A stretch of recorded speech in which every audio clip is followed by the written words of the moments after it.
जय हिंद साथियों। इससे पहले की वीडियो में मैंने ट्रांस हिमालय और दीर्घ हिमालय के बारे में पूरे विस्तार से आप लोगों को समझाया था। अब इस वीडियो में मैं आप लोगों को लघु हिमालय के बारे में बताऊंगा। लघु हिमालय को हम मध्य हिमालय के नाम से भी जानते हैं। तो आज का जो टॉपिक है ये मध्य हिमालय से संबंधित रहेगा। मध्य हिमालय से प्रश्न कैसे पूछे जाते हैं, तो देखो मैं आपको समझाता हूँ। मध्य हिमालय ये ऊपर में जो दिखाई दे रहा है ना, ये है ट्रांस हिमालय। ठीक है, ट्रांस हिमालय के बाद दूसरा जो हिमालय है वो है दीर्घ हिमालय। दीर्घ हिमालय के बाद तीसरा जो है वो मध्य हिमालय या लघु हिमालय। और ये जो सबसे नीचे वाला जो रेखा दिखाई दे रहा है, ये जो बीच में कुछ बना है, यही क्या है, मध्य हिमालय है। और ये रेखा जो है आपको जो दिखाई दे रहा है, ये है शिवालिक, चौथा हिमालय, जिसको मैं अभी आपको नहीं बताऊंगा। ठीक है, इसमें पूरा दून वाला जो प्रदेश है ना, दून नाम से जानते वही है।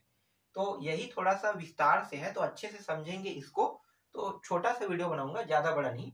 इसे अच्छे से विस्तार से अगर समझ जाते हैं तो बहुत आसानी से इससे जो भी प्रश्न आएगा उसको आप बना पाओगे।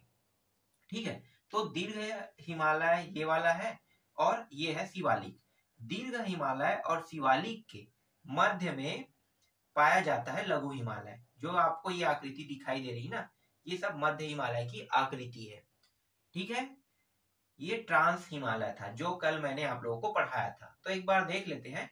ट्रांस हिमालय में एक काराकोरम श्रेणी है, लद्दाख श्रेणी है और जास्कर श्रेणी है। जास्कर श्रेणी को एक और नाम से जाना जाता था। कौन सा नाम है? कैलाश श्रेणी के नाम से भी जाना जाता है। प्रश्न पूछेगा तो बन जाएगा। इसके बारे में मैंने पिछले वाले वीडियो में बहुत ही विस्तार से बताया है। ठीक है, आगे देखते हैं। दीर्घ ये जो है ना, ये दीर्घ या वृहत हिमालय है। दीर्घ और वृहत हिमालय में सिर्फ और सिर्फ ऊंची चोटियों के बारे में पूछा जाएगा। और वो जो ऊंची चोटी है वो किस राज्य में है, ठीक है, ये पूछा जाएगा। तो उसको भी मैंने आपको राज्य समेत, जैसे नेपाल में है तो देश है ना, तो नेपाल है, भूटान है, तो यहाँ भी ऊंची चोटी पाई गई है। तो उनको भी बता दिया कि कहाँ कहाँ पे कौन कौन सी चोटी पाई गई है। तो नाम ही पूछेगा और कुछ नहीं पूछेगा। ये भी क्लियर हो गया होगा अगर आप लोगों ने इस वीडियो को देखा होगा तो। ठीक है, इसके बाद जो नेक्स्ट टॉपिक है जो आज बताने वाला हूँ वो है मध्य हिमालय। मध्य हिमालय ये वाला जो आपको दिखाई दे रही है, ये मध्य हिमालय है। मध्य हिमालय इसलिए फेमस है, देखो मध्य हिमालय में ज्यादा कुछ नहीं है, लेकिन मध्य हिमालय अपने आप में एक चर्चित हिमालय है। कैसे? जितना भी हिल स्टेशन पाया गया है ना, वो सब के सब मध्य हिमालय में है। ठीक है, किसमें है? मध्य हिमालय या लघु हिमालय में। हिल स्टेशन घूमने के लिए जाते हैं, कुल्लू कुल्लू मनाली, ठीक है, शिमला, ये सब कहाँ पे है? मध्य हिमालय में है, इसलिए काफी चर्चित हिमालय है ये। अब इनके बारे में थोड़ा सा विस्तार से जान लेते हैं। ठीक है, हम शुरू करेंगे राज्यवार। राज्यवार जैसे कि जम्मू कश्मीर राज्य। ठीक है, तो जम्मू कश्मीर, अब तो जम्मू और कश्मीर दो अलग अलग क्या बन गया है भाई, अब ये केंद्र शासित प्रदेश बन गया है ना। जम्मू केंद्र शासित प्रदेश बने और एक लद्दाख बना है। तो जम्मू वाला जो एरिया है उससे बात कर लेते हैं। तो जम्मू वाले एरिया से बात करते हैं। तो जम्मू जब राज्य था ना, जम्मू कश्मीर, अभी भी जम्मू पे ही हम चर्चा करेंगे। तो जम्मू वाला जो एरिया है, ठीक है, ये इसको हम कहते हैं पीर पंजाल। ठीक है, पीर पंजाल श्रेणी कहेंगे। क्या कहेंगे? पीर पंजाल श्रेणी कहेंगे। ये पीर पंजाल श्रेणी है। ठीक है, इसमें बहुत बड़े बड़े ना घास के मैदान पाया जाता है। हाँ, एक चीज और है, ये किस लिए और फेमस है पता है? घासों के लिए। ये जो मध्य हिमालय है, इसमें घास के बहुत ऊंचे ऊंचे मैदान पाए जाते हैं। मतलब घास बहुत ऊंचे ऊंचे पाए जाते हैं। ठीक है, तो ये घास के लिए बहुत ही फेमस है। यहाँ चराने के लिए घास पाया जाता है, ये आप समझ सकते हो। ठीक है, चलो चर्चा कर लेते हैं इसमें। इसे हम कहेंगे, ये वाला जो दिखाई दे रहा है ये पीर पंजाल है। ठीक है, पीर पंजाल श्रेणी है। पीर पंजाल श्रेणी में गुलमर्ग है और एक है सोनमर्ग है। जब आप लुसेंट की किताब को पढ़ोगे तो लुसेंट की किताब में गुलमर्ग और सोनमर्ग का जिक्र होगा। और ये किस श्रेणी में है? पीर पंजाल श्रेणी में। अब ये गुलमर्ग, ठीक है, ये मर्ग का अर्थ क्या होता है? घास। ठीक है, घास को मर्ग कहते हैं, घास को मर्ग कहा जाता है। तो पीर पंजाल में गुलमर्ग घास का मैदान और सोनमर्ग घास के मैदान को कहते हैं।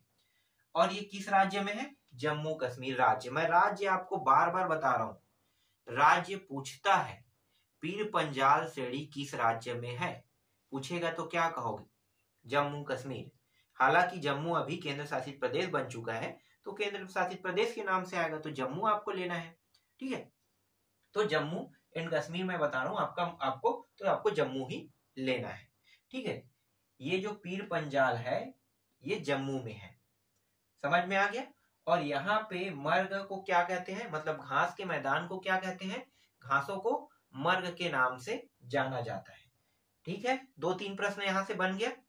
एक प्रश्न बना पीर पंजाल, ठीक है, किस राज्य में है? तो पीर पंजाल सेड़ी जो है यह जम्मू कश्मीर में है। दूसरा प्रश्न, गुलमर्ग। गुलमर्ग जो घास है ना, गुलमर्ग, उसे इसे किस राज्य में कहा जाता है मर्ग? अगर ऐसा पूछा जाएगा तो आपको बताना है जम्मू बताना है। ठीक है, जम्मू में इसे मर्ग के नाम से जाना जाता है। ये दूसरा प्रश्न हो गया। यहीं से थोड़ा सा घुमा के और प्रश्न कर देगा। ठीक है, तो गुलमर्ग किस श्रेणी में है पूछेगा, तो क्या बताना है आपको? पीर पंजाल श्रेणी में। समझ में आ गया? एक राज्य में मैंने 3 प्रश्न बता दिया, इससे अधिक और नहीं आएगा इस राज्य से। अब इसी राज्य में यहाँ पे जम्मू है और यहाँ पे श्रीनगर है। ठीक है, जम्मू और श्रीनगर, यहाँ पे जम्मू है, यहाँ पे मैं रख लेता हूँ। ठीक है, और ये रहा श्रीनगर। तो अगर देखो ये जम्मू और श्रीनगर यहाँ पे, लेकिन ये पूछा नहीं जाता, इसलिए मैं यहाँ पे इस पॉइंट को हटा रहा हूँ। ठीक है, कहाँ पे है क्या है ये जरूरी नहीं है और नहीं इंपॉर्टेंट है। ये इंपॉर्टेंट होता तो बताता। ठीक है, जो पूछा जाता है वही चीज बता रहा हूँ। दूसरे राज्य पे आते हैं। अब आ जाते हैं, राज्य चेंज करते हैं और राज्य में जस्ट ही जम्मू के बाद हिमाचल प्रदेश आता है। तो हिमाचल प्रदेश में ये पहाड़ी है, इस पहाड़ी का नाम है धौलाधार पहाड़ी। देखो इस पहाड़ी का नाम क्या है?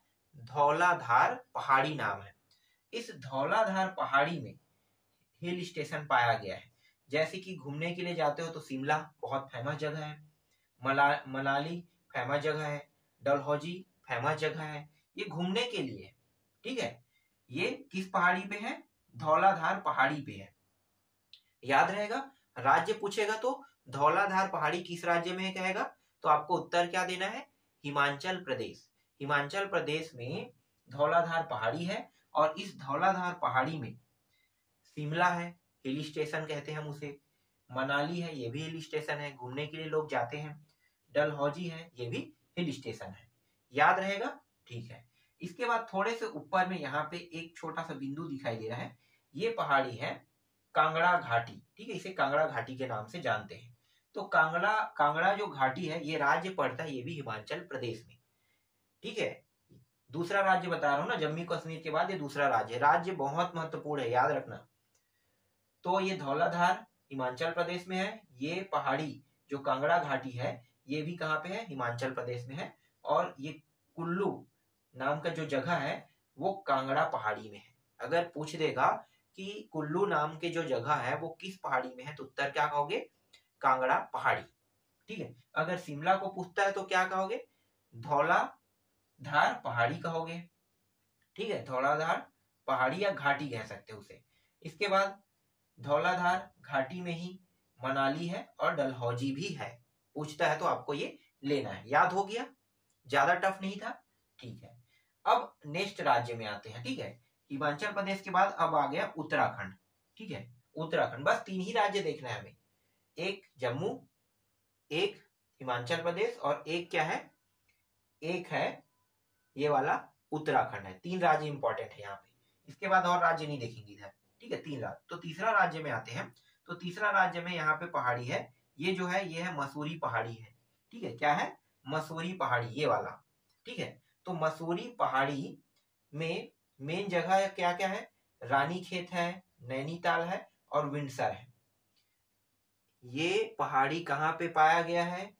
याद रखना, उत्तराखंड। तो उत्तराखंड में मसूरी पहाड़ी है, मसूरी पहाड़ी में नैनीताल रानीखेत है, नैनीताल है और विंडसर है। ठीक है, प्रश्न समझ में आ गया, उत्तर भी समझ में आ गया होगा। ठीक है, आगे बढ़ते हैं। इसके बाद ये है नेपाल देश। नेपाल देश में 2 पहाड़ी है, एक है महाभारत पहाड़ी, नेपाल में पाया गया है। ठीक है, और नाग नाग टीबा पहाड़ी भी कहाँ पाया गया है? नेपाल में ही पाया गया है। पूछा जाएगा कि महाभारत पहाड़ी किस देश में है, या किस देश तो पूछेगा, क्योंकि राज्य नहीं कह सकता, क्योंकि यहाँ पे राज्य पूछने के ऑप्शन नहीं है। ठीक है, तो आपको उत्तर क्या लेना है? महाभारत पहाड़ी जो है ये नेपाल देश में है। नाग टीबा पहाड़ी किस देश में कहेगा, तो आपको उत्तर क्या लेना है? नेपाल देश में है। याद हो गया, बहुत आसान था। अब ये जो चुंबी घाटी है ना, ये पड़ता है सिक्किम राज्य में। ये भारत का ही राज्य है, ये सिक्किम है, छोटा सा आपको दिखाई दे रहा है, ये सिक्किम है। तो सिक्किम राज्य में चुंबी घाटी पहाड़ी पड़ता है। ठीक है, इसके अलावा यहाँ पे ये जो 4 पहाड़ी दिखाई दे रहा है, इसे जनजातियों के नाम पर रखा गया है। ये सभी के सभी ना अरुणाचल प्रदेश में है। ठीक है, अरुणाचल प्रदेश, सभी पहाड़ी अरुणाचल प्रदेश में है। इसके अलावा नीचे की और पहाड़ी था, लेकिन बहुत ज्यादा डाटा हो जाएगा, इसलिए मैंने आपको यहाँ के पहाड़ी के बारे में और जानकारी अभी नहीं दिया है। नेक्स्ट वीडियो में आपको बताऊंगा उसको। ठीक है, याद कर लेते हैं। मिसमी पहाड़ी या आगे को बोलेंगे। अबोर पहाड़ी इसको कहेंगे। ठीक है, अबोर जनजाति के नाम से है। नीरी पहाड़ी नीरी जनजाति के नाम से है, और डफला पहाड़ी डफला जनजाति के नाम से है। तो आपको इन पहाड़ियों के नाम बस याद रखना है, मिसमी, अबोर, नीरी, डफला। ये चारों पहाड़ी अरुणाचल प्रदेश में है और जनजातियों के नाम से जाना जाता है। और कुछ खास इसमें है बताने लायक? नहीं है बताने लायक। ठीक है, इतना अगर आपको समझ में आ गया तो बहुत आसान हो जाएगा अब इससे आने वाले प्रश्नों को बनाने के लिए। ठीक है, अब आप इससे आने वाले सारे प्रश्न बना सकते हो लघु हिमालय से। बाकी है शिवालिक। ठीक है, तो शिवालिक का भी बता दूंगा, और ये वाला जो थोड़ा सा हिस्सा बचा है इसको भी पूर्ण कर दूंगा।